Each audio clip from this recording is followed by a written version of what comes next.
Hello everyone, welcome to our YouTube channel. Let's do something. Today's our topic is rights. What are rights? Rights क्या होते हैं जो हम day to day life में जो हम enjoy करते हैं वो rights होते हैं. जैसे rights to liberty, right to equality, right to freedom, right to education. These all are called rights. ये तो हो गए राइट्स. एक होती हैं ड्यूटीज. जो राइट्स पे रेस्ट्रिक्शंस लगती हैं उन्हें हम क्या बोलते हैं? ड्यूटीज बोलते हैं. जो राइट्स होते हैं और जो ड्यूटीज होती हैं वो कोरिलेटेड होती हैं. अगर ड्यूटीज नहीं होंगी और राइट्स होंगे तो उन राइट्स का कोई फायदा नहीं है. जैसे हम कहीं भी फ्रीली घूम सकते हैं, ये हमारा राइट है. लेकिन हम जहाँ घूम रहे हैं हम वहाँ पे किसी को नुकसान ना पहुंचाएं, हम किसी चीज के साथ तोड़ फोड़ ना करें, मतलब कुछ किन्हीं और के राइट्स का हनन ना करें. ये हमारी क्या है? ड्यूटी है. ये हम पर क्या लगती है? रेस्ट्रिक्शंस लगती हैं. इन रेस्ट्रिक्शंस को क्या बोलते हैं? ड्यूटी बोलते हैं. तो जो राइट्स होते हैं और जो ड्यूटीज होती हैं वो एक दूसरे के साथ कोरिलेटेड होती हैं. जब मैन सोसाइटी में पैदा होता है, वो सोसाइटी में डेवलप होता है, तो उसे सोसाइटी में बहुत सारे तरीके की फैसिलिटीज मिलती हैं, बहुत सारे तरीके की अपॉर्चुनिटीज मिलती हैं, जिसकी वजह से वो खुद की पर्सनैलिटी डेवलप कर पाता है. और जो ये फैसिलिटीज मिलती हैं और जो ये अपॉर्चुनिटीज मिलती हैं इनको हम क्या बोलते हैं? राइट्स. ये हमारे राइट्स की सिंपल डेफिनेशन होगी कि those facilities and opportunities we get which we get in the society to develop our personality are called rights. ये हमारे rights होते हैं. Definitions of rights. According to Professor Harold Lasky, rights are those condition of social life. Rights social life की वो condition है without which no man can seek to be himself at his best. जिनके बिना कोई भी इंसान अपना best नहीं दे सकता. Professor Harold Lasky के according. According to T.S. Green, a right is a power claimed and recognized at a contributory of common good. कि पावर वो क्लेम है जिसकी हमें रिकॉग्नाइजेशन मिली हुई है, जो कि सब में कंट्रीब्यूट है कॉमन गुड के लिए. According to T.H. Green. According to Holland, rights are one's capacity of influencing the acts of another by the means of opinion and forced by the society. Rights एक इंसान की वो capacity है जिनसे वो दूसरे के एक्ट्स को इन्फ्लुएंस कर सकता है, वो दूसरे के कार्य को प्रभावित कर सकता है. किसकी वजह से? By the means of the opinion and force by the society. Society के ओपिनियंस की वजह से और सोसाइटी की पावर की वजह से वो दूसरों के राइट्स को इन्फ्लुएंस, मतलब दूसरे के कार्य को इन्फ्लुएंस कर सकता है. According to Wilde, rights are reasonable claim to freedom in exercise of certain activities. मतलब अधिकार कुछ गतिविधियों का प्रयोग करते हुए स्वतंत्रता का तर्क संगत दावा है. मतलब जो राइट्स हैं वो एक क्लेम है, मतलब एक दावा है किस चीज का? फ्रीडम का, स्वतंत्रता का. क्या करते हुए? कुछ सर्टेन एक्टिविटीज को एक्सरसाइज करते हुए, मतलब कुछ गतिविधियों का प्रयोग करते हुए. ये कहा है according to Wilde. Now, elements and characteristics of right. First is rights are possible in the society. Rights सिर्फ सोसाइटी के अंदर पॉसिबल है. आउटसाइड द सोसाइटी ना तो राइट्स की कोई नीड होती, ना ही राइट्स की कोई एग्जिस्टेंस होती. राइट्स किसने क्रिएट किए? राइट्स सोसाइटी ने क्रिएट किए. और राइट्स की हमें नीड कहाँ पे होती है? जब हमें एक साथ सोसाइटी के अंदर रहते हैं तभी हमें राइट्स की नीड होती है. So rights are possible only in the society. Second क्या है? Right is a claim. Right क्या है? जो एक इंडिविजुअल का क्लेम है, एक्सेप्टेड बाय द सोसाइटी, जो सोसाइटी ने एक्सेप्ट भी किया है. और वही क्लेम और वही डिमांड जो है वो सोसाइटी एक्सेप्ट करती है एज ए राइट, जो कि यूजफुल होता है एक सोसाइटी के लिए भी और एक इंडिविजुअल के लिए. जो दोनों के लिए यूजफुल होता है वो डिमांड और वो क्लेम जो है एक्सेप्ट किया जाता है एज ए राइट. और जो डिमांड और जो क्लेम हार्मफुल हो किसी इंडिविजुअल के लिए या फिर सोसाइटी के लिए, वो सोसाइटी के द्वारा एक्सेप्ट नहीं किया जाता एज ए राइट. जैसे कि हम डिमांड कर रहे हैं कि हम किसी का मर्डर करेंगे, तो ये जो हमारा क्लेम है, ये हमारी जो डिमांड है, ये सोसाइटी के द्वारा एक्सेप्ट नहीं की जाएगी. So right is a individual claim. Third है राइट्स आर नॉट एब्सोल्यूट. जो राइट्स हैं वो एब्सोल्यूट नहीं होते. Only those rights are given to person which are based on conscience, मतलब मोरलिटी के बेस हो और गुडनेस पे. वही राइट्स पर्सन को दिए जाते हैं जो मोरलिटी पे बेस होते हैं या फिर गुडनेस पे बेस होते हैं. किसी भी पर्सन को ये राइट नहीं दिया जाता कि तुम चोरी करो, डकैती करो, गैम्बलिंग करो या फिर किसी का मर्डर करो. No person can be given the right to steal, gamble and kills other. Okay, so rights are not absolute. Fourth क्या है, राइट्स आर यूनिवर्सल. जो राइट्स है वो यूनिवर्सल होते हैं. राइट्स सभी के पास इक्वल होते हैं. If some rights are necessary for the advance of one, then they are equally necessary for others. अगर कोई राइट एक बंदे के लिए जरूरी है तो वो राइट दूसरे बंदे के लिए भी उतना ही जरूरी होता है. तो राइट्स स्टेट में राइट्स का कोई डिस्क्रिमिनेशन नहीं होता on the basis of caste, religion, colour, creed या सेक्स एटसेट्रा. इन सब पे कोई भी डिस्क्रिमिनेशन नहीं होता. So rights are universal. Fifth, rights are for social welfare. Rights किसके लिए होते हैं, हमारे सोशल वेलफेयर अच्छा हो इसके लिए क्या होते हैं rights. Rights should be exercise by the individual in the society in such a way that the whole society is benefit. Right society में ऐसे एक्सरसाइज किए जाने चाहिए इंडिविजुअल के द्वारा जिससे पूरी सोसाइटी को बेनिफिट मिले, ना कि कोई भी राइट सोसाइटी को हार्म करे. ऐसा राइट नहीं होना चाहिए. तो राइट्स किसके लिए भी बनी है, सोशल वेलफेयर के लिए भी बनी. ये भी एक राइट्स का एलिमेंट है. Sixth, the state protect right. The power of the state lies behind the right. State की पावर है, रिस्पॉन्सिबिलिटी है क्या, कि वो डिटरमाइन करे, देखे कि पर्सन जो है वो राइट्स इक्वली एक्सरसाइज कर रहे हैं या नहीं कर रही है. अगर कोई पर्सन राइट्स का वोलेशन कर रहा है, राइट्स वोलेट कर रहा है, तो ये सोसाइटी की ड्यूटी है, सॉरी स्टेट की ड्यूटी है कि वो उस इंसान को पनिश करे. सेवंथ है, राइट्स एंड ड्यूटीज आर को रिलेटेड. जो राइट्स हैं और ड्यूटीज हैं वो को रिलेटेड है, गो हैंड इन हैंड है. क्यों, जैसे कि मैंने स्टार्टिंग में भी बताया था, एक एग्जांपल दिया था कि एक आदमी फ्रीली घूम रहा है, अगर वो फ्रीली घूम रहा है तो वो उसका राइट है, लेकिन वहां पे वो किसी को नुकसान ना पहुंचाए, किसी को परेशान ना करे, ये उस पर रेस्ट्रिक्शन लगी हुई है, ये उसकी ड्यूटी है. तो अगर राइट्स होंगे और ड्यूटी नहीं होंगी तो राइट्स का कोई फायदा नहीं है. अगर एक इंसान को वो राइट्स मिला हुआ है तो वो उसकी ड्यूटी है कि वो दूसरे को भी वो राइट अलो करे, वो दूसरे के राइट को वोलेट ना करे, ये उसकी ड्यूटी है. एक लाइन बोली गई है, rights without duty are like man without shadow. कि राइट बिना ड्यूटी ऐसा है जैसे कि एक इंसान बिना परछाई की. ये फेयरली टेल्स में है, लेकिन but this line is true. Rights and duties are correlated. So eighth and the last characteristics of right क्या है, rights are dynamic. राइट्स जो है वो डायनामिक होते हैं, मतलब टाइम टू टाइम चेंज होते रहते हैं according to social, economic and political condition of the society के अकॉर्डिंग, सिचुएशंस के अकॉर्डिंग वो चेंज होते रहते हैं. This is the last and the important feature of the right. Now classification of rights.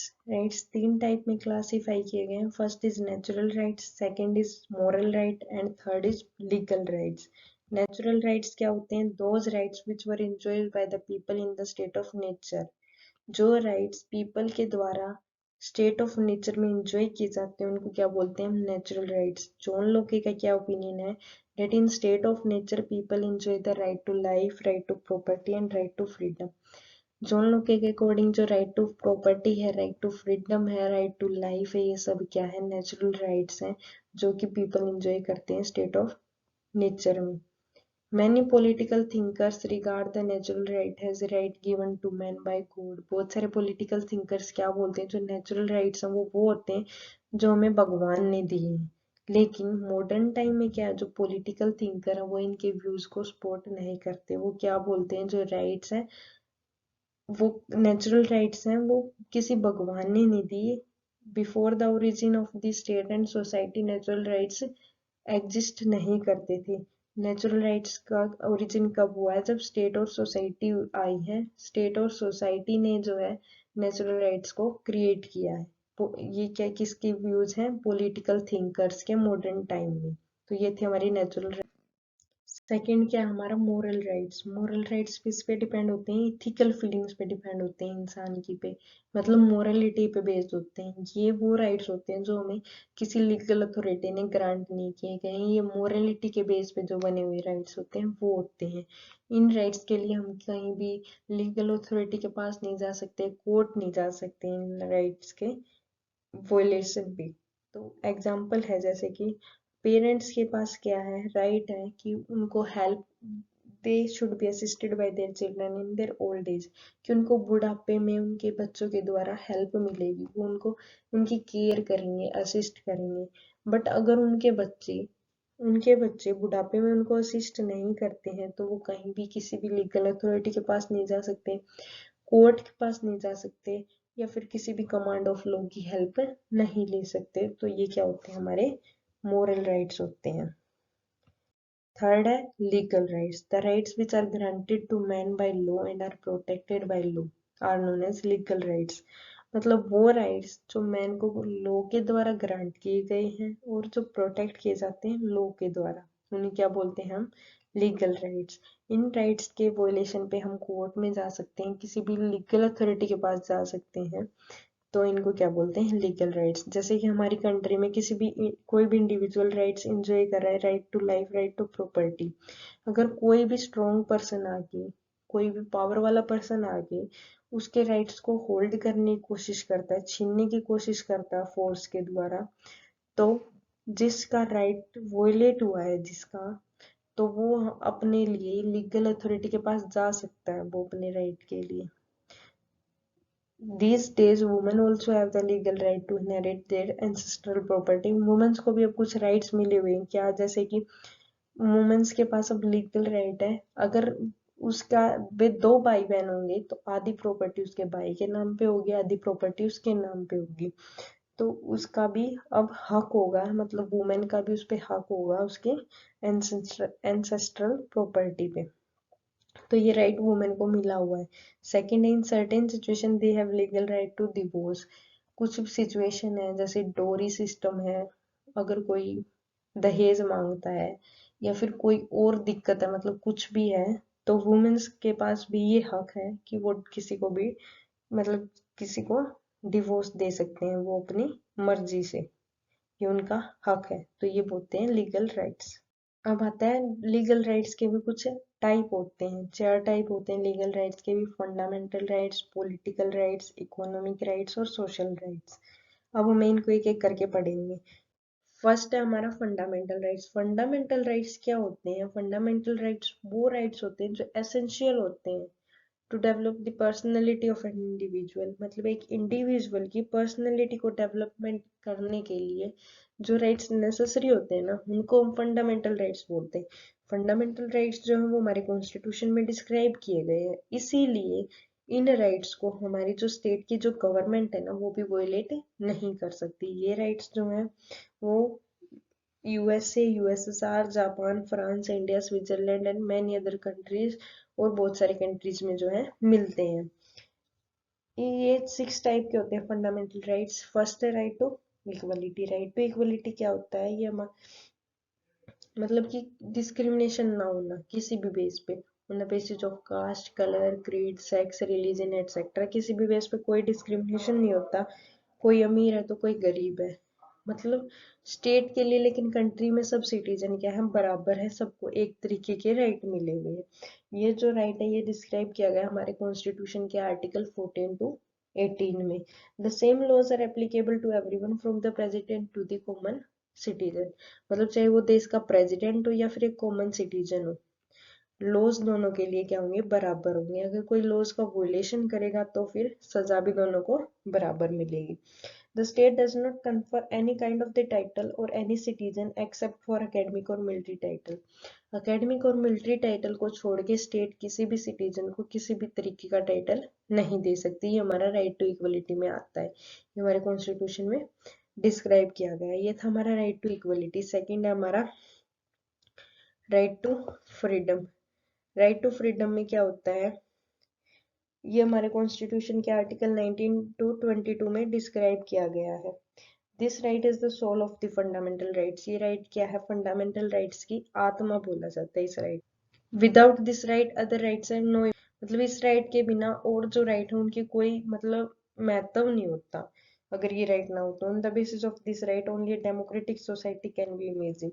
इस राइट के बेस पे हम एक डेमोक्रेटिक सोसाइटी को इमेजिन कर सकते हैं। इस राइट के अंडर क्या आता है? Freedom of speech, freedom of writing, freedom of religion, freedom to make association, to move in any region of India, outside the India, our country, to do any occupation, any profession, कुछ choose करो, freely रहना, ये हमारा right to freedom में आता है।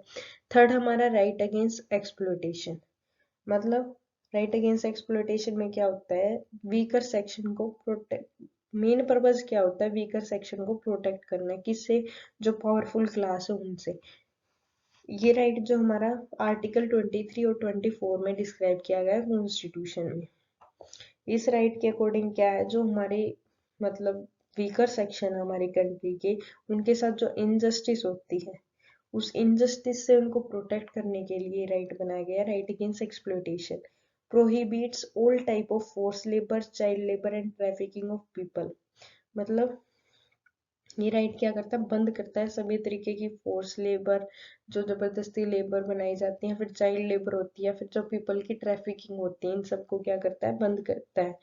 मतलब ऐसा कुछ भी हो रहा हो कहीं पे भी तो हम अपना राइट यूज कर सकते हैं, राइट अगेंस्ट एक्सप्लॉयटेशन। फिर हमारा आता है right to freedom, right to freedom of religion.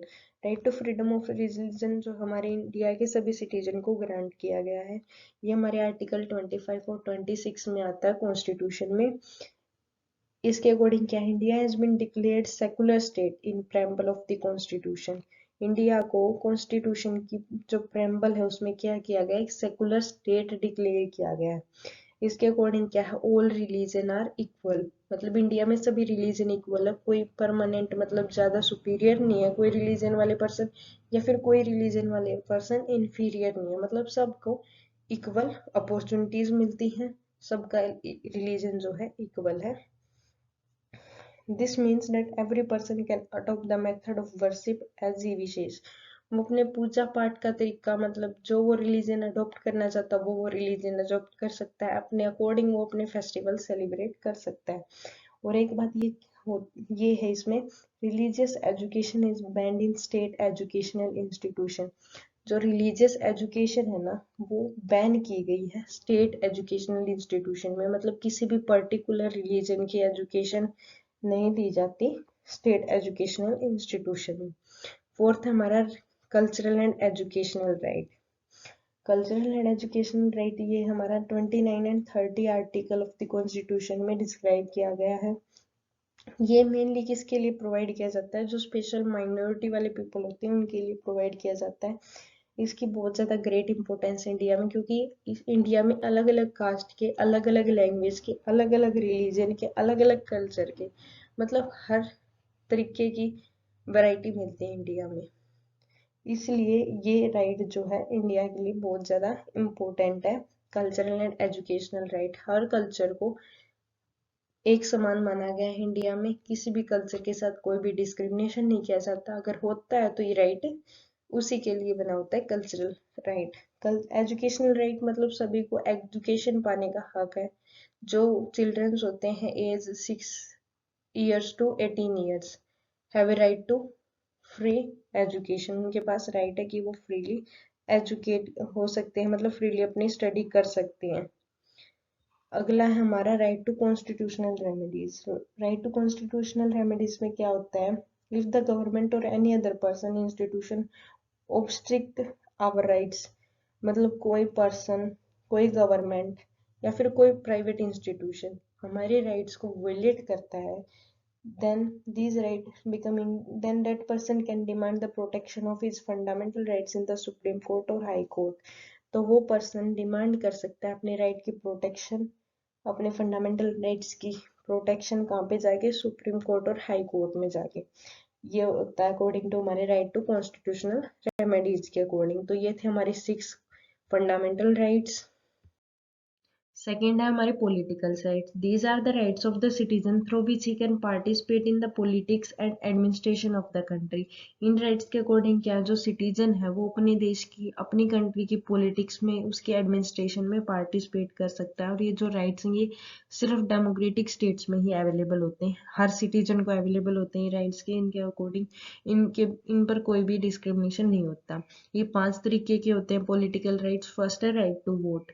Modern democratic states के अकॉर्डिंग क्या है, जो इलेक्टेड रिप्रेजेंटेटिव है वो क्या करते हैं, हमारे एडमिनिस्ट्रेशन को रन करते हैं, हमारी कंट्री की गवर्नमेंट को रन करते हैं। और जो ये रिप्रेजेंटेटिव होते हैं क्या करते हैं, इनको कौन चूज करता है, सिटीजन, मतलब जो हमारी कंट्री के सिटीजन हैं। This right is given to citizen all democratic countries. ये राइट सभी डेमोक्रेटिक कंट्रीज के सिटीजन को दिया हुआ है कि citizen have the right to choose their representative.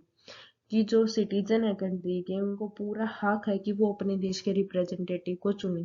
कौन से सिटीजन चूज कर सकते हैं, जो उन क्वालिटीज को फॉलो कर सकते हैं जो एप्लीकेबल होते हैं राइट टू वोट के लिए। कौन से, जो अबो 18 ईयर्स ऑफ एज होते हैं, चाहे फिर वो बूढ़ा हो, चाहे वो जवान हो, चाहे फिर वो लेडीज हो, चाहे फिर वो जेंट्स हो, कोई भी हो, मतलब सब एप्लीकेबल होते हैं। लेकिन एज क्या होनी चाहिए, अबो 18 ईयर्स। कुछ होते हैं सम सिटीजन जो नहीं दे सकते, मतलब जिनको राइट टू वोट नहीं है। चिल्ड्रंस होते हैं, बैंकरप्ट्स होते हैं, क्रिमिनल्स होते हैं, उनको ये राइट नहीं मिला हुआ था। मतलब जो एज ग्रुप दी गई है वो 18 ईयर्स दी गई है, लेकिन अगर 18 ईयर्स से अबोव है लेकिन वो क्रिमिनल है, वो जेल के अंदर है, क्रिमिनल है, बैंकरप्ट है, उसने कुछ धोखाधड़ी की है बैंक में, तो ऐसे सिटीजन्स को राइट नहीं दिया जाता। ये था हमारा राइट टू वोट। सेकेंड है हमारा right to contest election. Every citizen has right to be elected as a member on attaining a certain age. मतलब एक सर्टेन एज हो जाने के बाद, जो क्वालिफिकेशन मांगी गई है वो होने के बाद, हमारे देश के हर सिटीजन को ये राइट है कि वो इलेक्शन कंटेस्ट कर सकता है। The age of 35 years has been fixed for the post of president and vice president in India। मतलब जो 35 ईयर्स एज है वो क्या की गई, फिक्स की गई है एक प्रेसिडेंट और वाइस प्रेसिडेंट की पोस्ट के लिए इंडिया में।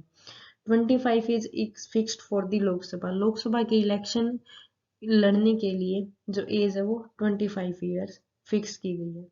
Apart from this there are some other condition that are needed also. जैसे इसके अलावा बहुत सारी कंडीशन है वो भी होनी चाहिए, जैसे क्वालिफिकेशन, एजुकेशन क्वालिफिकेशन होनी चाहिए, और एजुकेशन क्वालिफिकेशन होनी चाहिए, और सिटीजन होना चाहिए वो इंडिया का। ऐसे और भी बहुत सारी क्वालिफिकेशन होती हैं जो नेसेसरी होती हैं कंटेस्ट करने के लिए इलेक्शन। तो ये राइट भी सभी को है, जो क्वालिफिकेशन जिसकी पूरी होती हैं उसको पूरा राइट है टू कंटेस्ट इलेक्शंस। थर्ड है हमारा राइट टू होल्ड ऑफिस।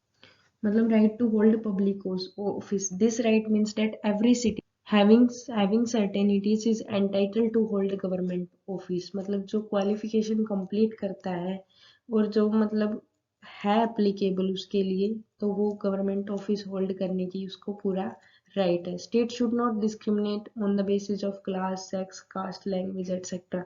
मतलब स्टेट डिस्क्रिमिनेशन नहीं करती किसी बेस पे, कि क्लास के बेस पे, सेक्स पे, कास्ट पे, लैंग्वेज पे, रिलीजन पे, किसी भी बेस पे कोई डिस्क्रिमिनेशन नहीं करती। Every post should be open for all citizen. हर पोस्ट हर सिटीजन के लिए ओपन है, but qualification is needed. So this is right to hold public office. Fourth है right to petition. Through this right every citizen should have the right to send his grievance. इस right के according क्या है, हर citizen को right है अपने grievance individually या फिर कलेक्टिवली गवर्नमेंट को सेंड करना थ्रू एप्लीकेशन फॉर्म। ग्रीवियंसेस होते हैं मतलब शिकायत, अपनी प्रॉब्लम्स कलेक्टिवली बताएंगे individually through application form, government को बताने का सबके पास हक है। In democratic states the government takes proper care of the grievances of the people. Democratic states में क्या होता है, गवर्नमेंट्स को प्रॉपर केयर करनी चाहिए जो प्रॉब्लम्स होते हैं पीपल्स की, उनकी। ये राइट्स होता है राइट टू पेटिशन। हमें हर प्रॉब्लम्स का, हर शिकायत का मतलब पूरा हक है कि हम उसको गवर्नमेंट को बताएं, जिससे उसका कोई मतलब प्रॉब्लम का सॉल्यूशन हो सके। ये होता है राइट टू पेटिशन। फिफ्थ होता है right to equality before law. Right to equality before law में क्या होता है, it means that all citizen should be given equality before law. मतलब हर सिटीजन को इक्वलिटी दी गई है before law. The law should not discriminate between people on any basis, मतलब लॉ जो है वो डिस्क्रिमिनेट नहीं करता पीपल के बीच में किसी भी बेसिस पे, on the basis of caste, colour, creed, religion etcetera, किसी भी बेसिस पे। There should be only one law from the highest official to the smallest citizen, मतलब एक हाईएस्ट ऑफिशियल है, प्रेसिडेंट है, प्राइम मिनिस्टर, उनसे लेके एक छोटा कॉमन सिटीजन है, सबके बराबर, सबके लिए लॉ जो है वो बराबर है, एक समान है, एक ही है। तो ये था right to equality before law. तो ये थे पॉलिटिकल राइट्स। थर्ड है economic rights. Economic right are those right which are considered necessary for the economic development of the individual. Economic rights वो राइट्स होते हैं जो कि जरूरी होते हैं एक इंडिविजुअल की इकोनॉमिक डेवलपमेंट के लिए। इकोनॉमिक राइट्स तीन टाइप के होते हैं। फर्स्ट है right to work. The state should give work to every citizen according to his ability and capability. Right to work के अकॉर्डिंग क्या है, स्टेट है जो हर एक सिटीजन को काम देती है उसकी एबिलिटी और कैपेबिलिटी के according. In progressive and wealthy countries if state can not provide work to some people at any time then unemployment allowance is given to them. जो प्रोग्रेसिव और जो वेल्दी कंट्रीज हैं उनमें अगर स्टेट वर्क प्रोवाइड ना कर पाए कुछ पर्सन्स को किसी टाइम पे, then unemployment allowance is given, तो उनको अनएम्प्लॉयमेंट अलाउंस दिया जाता है। In a country like India not all citizen get work और अलाउंस। इंडिया जैसी कंट्री में सभी सिटीजन को काम और अलाउंस नहीं मिलता, बट एफर्ट्स किए जाते हैं स्टेट के द्वारा कि उनको काम मिले। In China and other communist countries all citizen are given the right to work by the state. Countries होती हैं जैसे चाइना हो गया, फिर और जो कम्युनिस्ट कंट्रीज होगी उनमें क्या होता है, सभी सिटीजन्स को राइट है वर्क मिलता है स्टेट के द्वारा। सेकंड है, ये था हमारा राइट टू वर्क। सेकंड है हमारा right to wages. Every citizen has right to work. हर सिटीजन के पास है राइट टू वर्क का और फेयर वेजेस मिलने का भी। State also decide the minimum wage. No worker should get wages less than the fixed rate. जो फिक्स्ड रेट होता है उससे लेस देन, उससे कम वेजेस फिर किसी को नहीं दी जाती। In addition everyone should get the equally pay for equal work. हर किसी को इक्वल पे होता है इक्वल वर्क के लिए। अच्छा, कोई डिस्क्रिमिनेशन नहीं होता किसी बेस पे। एक जगह पे दो आदमी काम करते हैं, दोनों को इक्वल वेजेस मिलते हैं। थर्ड है right to economic security. Economic security क्या होती है, एनी इंडिविजुअल्स, हाउसहोल्ड्स और community's ability to meet their basic need in a sustainable and dignified manner। कि एक इंडिविजुअल की, उसके हाउस होल्ड की, उसकी कम्युनिटी की एबिलिटी कि वो अपनी बेसिक नीड पूरी कर सके सस्टेनेबल और डिग्निफाइड मैनर में, कि वो बचा भी सके और अपनी बेसिक नीड प्रेजेंट की भी पूरी कर सके। ये डेफिनेशन होती है इकोनॉमिक सिक्योरिटी की। राइट क्या होता है, right to economic security. Good state provide complete economic security to their citizen. जो अच्छी स्टेट होती है वो क्या करती है, प्रोवाइड करती है कंप्लीट इकोनॉमिक सिक्योरिटी अपने सिटीजन्स को। If a person is useless the state gives him financial assistance. अगर पर्सन यूजलेस है तो स्टेट उसको क्या देती है, फाइनेंशियल असिस्टेंस भी देती है, फाइनेंशियल हेल्प भी देती है। तो ये थे हमारे तीन इकोनॉमिक राइट्स। फोर्थ है सोशल राइट्स। सोशल राइट्स क्या होते हैं, मोरल, लीगल और सोसाइटियल रूल्स, मतलब an understanding of what is necessary to fulfil people social need and to promote social inclusion and social solidarity. मतलब ये है कि पीपल्स की नीड्स, बेसिक नीड्स कंप्लीट हो उसके, मतलब जैसे example educate, food, education, health, social security, cultural life, water, sanitation and to work. बहुत सारे टाइप होते हैं सोशल राइट के। Right to life and security, हर किसी के पास राइट टू लाइफ है। Right to security, right to family, अपने खुद का परिवार बसाने का राइट होता है हर किसी के पास। राइट टू प्रॉपर्टी, अपने खुद की प्रॉपर्टी रखने का हक है। राइट टू कॉन्ट्रैक्ट, मतलब सोसाइटी में कॉन्ट्रैक्ट बनाने का, एक दूसरे के साथ रिलेशन रखने का, एक दूसरे की फैमिली के साथ, सबके पास राइट है। राइट टू स्पीच, बोलने का हक सभी को है। राइट टू एसोसिएशन, अलग अलग एसोसिएशन बनाने का, कम्युनिटीज बनाने का सबके पास राइट है। राइट टू फ्री मूवमेंट, कहीं पे भी जाने का, कहीं भी घूम फिरने का राइट सबके पास है। ये थे हमारे social rights and here is end of this video। If you have any doubt in this topic, then you have to write in the comment section. Thank you and have a nice day.